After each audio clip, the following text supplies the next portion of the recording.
ফাইজলামি শুরু কর সারা দেশব্যাপী ফাইজলামি শুরু করে দিয়েছে একেবারে নির্মম ভাবে, অহেতুক ভাবে।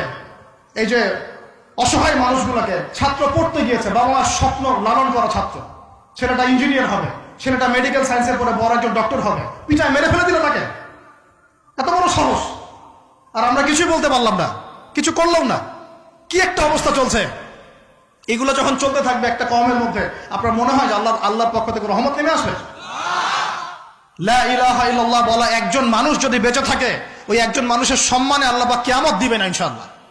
সে একজন মানুষকে এভাবে নির্মমভাবে পিটিয়ে মেরে ফেলো তোমরা। এখন মানুষকে পেটানো শুরু করেছো।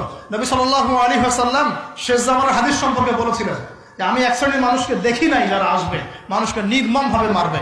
নবীজি বলেছিলেন শেষ জামানায় দুই শ্রেণীর মানুষ আসবে, আমি এদেরকে দেখি নাই।